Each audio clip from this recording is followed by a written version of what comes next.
आप इतनी दूर से चल करके आए हैं और ये मेरी पहली पुस्तक है जीवन की और मैं चाहूंगा कि आप इसे एक बार अवश्य पढ़ें। डिमोनेटाइज तो होना ही है, मैं प्रचार कर दूं अपनी किताब का कि भैया देखो कहीं ना कहीं से तो कुछ तो आना चाहिए भाई। किताब बहुत महत्वपूर्ण है, किताब जरूर लें।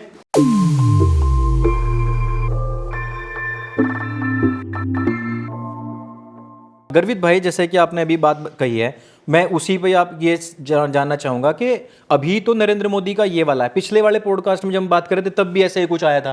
तो ये जो कंटिन्यूअसली मोदी की बातें हैं और उनकी जो क्लिप उठा उठा के सब जगह पोस्ट करी जा रही हैं, वो नरेंद्र मोदी जो बोल रहा है ये तो है कि एक समाज के खिलाफ है, लेकिन दूसरी तरफ जब वही लोग कह रहे हैं कि ये वोट जिहाद है, उस पर कोई भी पत्रकार क्यों नहीं आवाज उठा रहा है कि ये भाई गलत है? जब कोई कहता है कि हम भागीरथी में बहा देंगे, वो गलत क्यों नहीं होता है?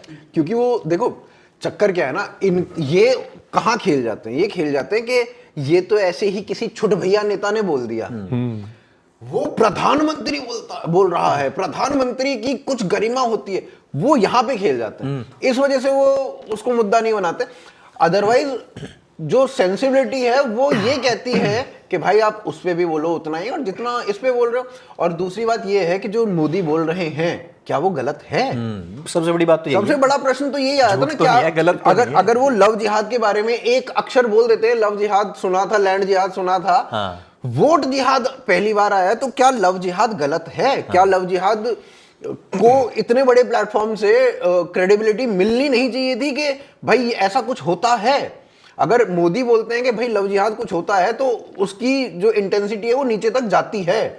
अब फिर चाहे कितने ही ध्रुव राठी बोल ले कि नहीं नहीं कुछ नहीं होता है, फिर चाहे वो कितने ही श्रीनिवासन जैन बुक लिख ले कि लव जिहाद इज अ कॉन्स्पिरेसी, डेली आ रही हैं भाई खबरें, डेली। तो इस तरीके की जो हजारों हजार खबरें हैं, मेरे ख्याल से एक साल में आई थिंक ऑप इंडिया ने एक आर्टिकल पब्लिश किया था जिसमें 160 एक साल के इंसिडेंट्स ऐसे बताए थे उन्होंने। एक साल में 365 दिनों में, मतलब हर दूसरे दिन इस तरीके की घटना हो रही है जो रिकॉर्डेड है। दूसरी बात की, अगर सॉरी टू कट क्रॉस, लेकिन दूसरी बात की अगर ये सिर्फ हिंदुस्तान में ये कंस्पिरेसी हो रही होती तो ठीक है, आप इसको कंस्पिरेसी बोल सकते थे। यही चीज आपके इंग्लैंड में रॉथरम में हो रही है, न्यूकासल में हो रही है, लेस्टर में हो रही है, यही चीज आपके नेदरलैंड्स में हो रही है, यही चीज आपके यूके में हो रही है, यूएस में हो रही है।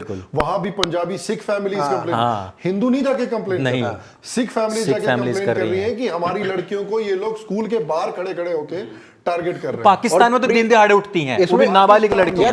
पाकिस्तान में क्या ना, पाकिस्तान में हर रोज 3 लड़कियों का डेटा है, हर रोज 3 लड़कियों का डेटा।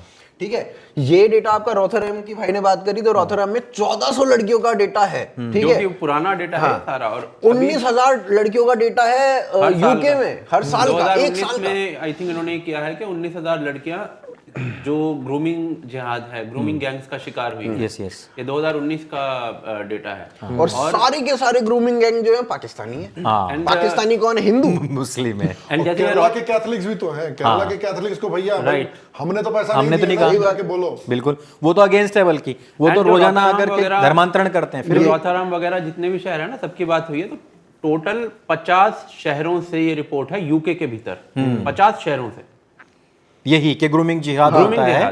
ग्रूमिंग जिहाद और लैंड जिहाद में तो हम 1000 बार बात कर चुके हैं भाई। जो 50 शहरों की अगर बात हुई है तो उसकी एक छोटी सी क्लिप भेजेंगे आपको, वो यहाँ पे लगा देना ताकि ये लगे कि भैया ऑथेंटिकली बोल रहे हैं, वहां पे इस तरीके की बातें चल रही हैं। And so in the documentary in February we uncovered up to 50 different towns and cities where we believe that these grooming gangs have credible reports of them going on. But the National Crime Agency has only been to one. अब finally आके BBC जिन्होंने 10-12 साल तक इस topic को ignore किया है, उनको भी डॉक्यूमेंट्री पब्लिश करनी पड़ी कि यार बहुत गालियां पड़ रही हैं, अब कुछ ना कुछ तो कवर करना पड़ेगा। वहां पर भी उन्होंने बहुत कोशिश की, साउथ एशियन गैंग्स हैं। बिल्कुल।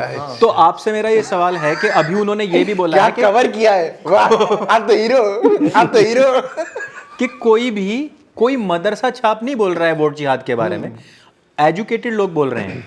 ये जो मदरसे वाला जो वर्ड था हम लोग यूज करते थे अजीत भाई, नरेंद्र मोदी मच से बोल रहे हैं कि कोई मदरसा वाला नहीं बोल रहा है, ये तो वेल एजुकेटेड लोग बोल रहे हैं। तो मतलब यार इतना फ्रंट पे खेलना आकर के, और ये सच है और ये जरूरत है और ये मतलब ये वक्त की भी जरूरत थी। ये ना सच है ना जरूरत है, वो तो ठीक है, अलग बात हो गई। ये कॉन्फिडेंस है कि भाई हम पहुंच गए इतना ऊपर, अभी कोई कुछ नहीं लड़ने वाला है। ये मेरे ख्याल होता 5वें 6ठे फेज में इस तरीके की बातें होती तो समझ में फिर भी आता। ये दूसरे तीसरे फेज से अगर बोल रहे हैं ना लेकिन तो ये बहुत मैं ये हाई कह रहा हूं कि कॉन्फिडेंस है। एक हाँ कॉन्फिडेंस हम कह सकते हैं, लेकिन नरेंद्र मोदी जी का इस लेवल पर आकर के किसी भी चीज को बयान करना, अपनी चीजों को डिफेंड करना और ये दिखाना कि उन लोगों के अंदर कितनी हताशा है। क्या लग रहा है कि भाई 2 फेस निपटे हैं, तीसरे फेस में आकर के नरेंद्र मोदी जी ये सब बातें करने लग गए। तो वो जो अभी तक की कॉन्स्पिरेसीज चल रही थी कि क्या बोलते थे, वोटिंग परसेंटेज कम है, अब तो वो भी वोटिंग परसेंटेज पे तो मेरा अगला सवाल आएगा, वो आपके पास आएगा कि नरेंद्र मोदी तो बिल्कुल पूरी तरीके से जो है इस्लामिक ताकतों के आगे झुक चुके हैं, अब नहीं बोलेंगे, एक भी वर्ड नहीं निकलेगा, और उसी पार्टी को ज्वाइन करके अजीत भारती पीओके से लड़ भी रहे हैं। तो ये जो नैरेटिव बनाया जा रहा था नरेंद्र मोदी जी के कार सेवा भी होगी, जून में कार सेवा करवा रहे हैं पीओके में, तो ये जो नैरेटिव अभी तक बन रहा था, तो ये नरेंद्र मोदी तोड़ने की कोशिश कर रहे हैं या सिर्फ एक लग रहा है कि बस इलेक्शन तक चलेगा इनका, ये फिर आ जाएगा बाद में कि पसमानदा मेरा भाई है? पहली बात तो मैं आपने जो बात कही थी उससे मैं बिल्कुल डिसएग्री करना चाहता हूँ कि इन्होंने कहा कि भाई राहुल गांधी अमेठी से भाग रहे हैं। मैं कंप्लीटली डिसएग्री करता हूँ। देखिए, राहुल गांधी जी एक ऐसे डायनामिक युवा नेता हैं जो अपने आप को चैलेंज करते हैं, अनलाइक मोदी जी जो एक ही जगह से बार बार जाके इलेक्शन लड़ेंगे क्योंकि उनको पता है कि जीत जाएंगे।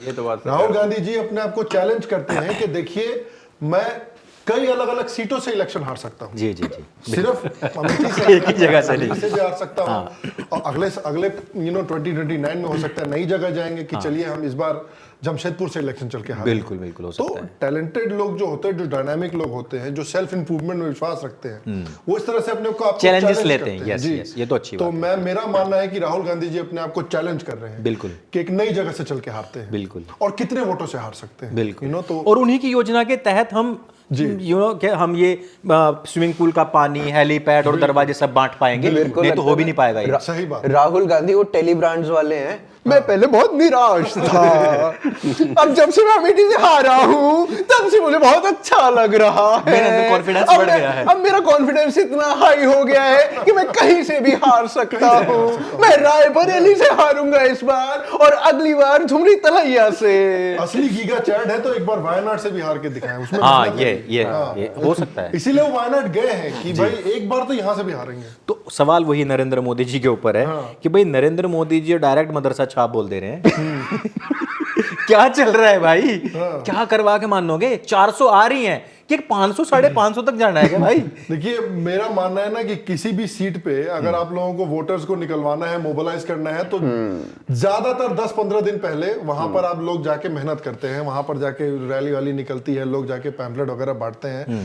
तो आप देखिए जहां जहां पर भी वोटिंग होने वाली है अगले 2-3 हफ्ते में, वहां पर मोदी जी जाके गरिया रहे हैं लोगों को कि अब निकलो। तो कि पहले 2-3 महीने पहले ये सब इस तरह के बयान देने की जरूरत नहीं थी, बिकॉज 2-3 महीने पहले लोगों को आप बता रहे हो कि भैया देखिए ये डेवलपमेंट का काम किया है, हुआ है कि नहीं हुआ है। सब लोग बोलते हैं हाँ यहाँ पर काम हुआ है।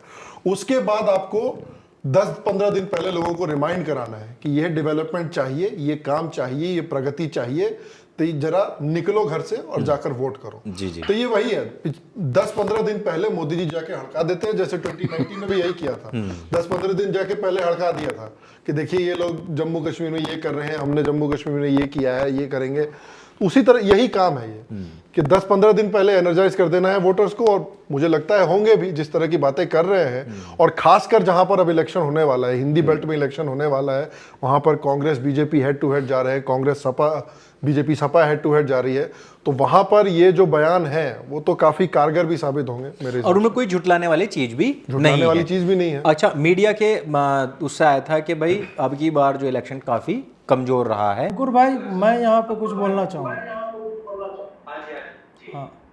हाँ, ये जो बात अभी श्याम बोल रहे थे ना कि अभी क्यों इस तरह से बोला जा रहा है, और आपने जो पूछा कि ये खुल्लम खुल्ला क्यों हो रहा है, मुझे लगता है कि हाईएस्ट सीट ऑफ पावर से इस तरह की बातें बोली जानी चाहिए थी, ये एक्नॉलेजमेंट आना चाहिए था। केरल की हाई कोर्ट ने सबसे पहले लव जिहाद को रिकॉग्नाइज किया था। उसी तरह एक लंबा कालखंड बीत चुका है जब हमारे पास इसका डेटा है और प्रूवन स्टोरीज हैं। ऑब्वियसली अगर आप Dhruv Rathee university of social sciences से आते हैं तो ये सारा डेटा जो है वो गलत हो जाता है। 3 ही लव जिहाद आज तक हुए हैं और वो भी उस तरह से लव जिहाद नहीं थे जैसे संघी कहते थे। तो इस तरह की बातें करना, उसका एक पॉलिटिकल एस्पेक्ट तो है कि अभी हम कैंपेनिंग के दौरान कर रहे हैं और हमारे लोग जो है थोड़े चार्ज अप हों, लेकिन उसका दूसरा एस्पेक्ट यह है कि ये सामान्य लोगों के दैनिक डिस्कोर्स का, दैनिक चर्चा का भी विषय बनेगा और वो भी इस बात को एक्नॉलेज करेंगे कि भाई नरेंद्र मोदी बोल रहा है, ये कोई मतलब रैंडम यूट्यूब का बंदा नहीं बोल रहा है। नरेंद्र मोदी बोल रहा है, लाखों लोगों के सामने बोल रहा है और वो फिर करोड़ों लोगों तक जो है वो लगातार पहुंच रहा है। तो इस कारण से इस बात की संस्तुति करना, मुझे लग रहा है कि आने वाले समय के लिए पॉलिटिकल डिस्कोर्स क्या होगा, सोशल डिस्कोर्स क्या होगा, उसकी जो है आधारशिला एक तरह से ऐसे पॉलिटिकल स्पीचेस से रखी जा रही है।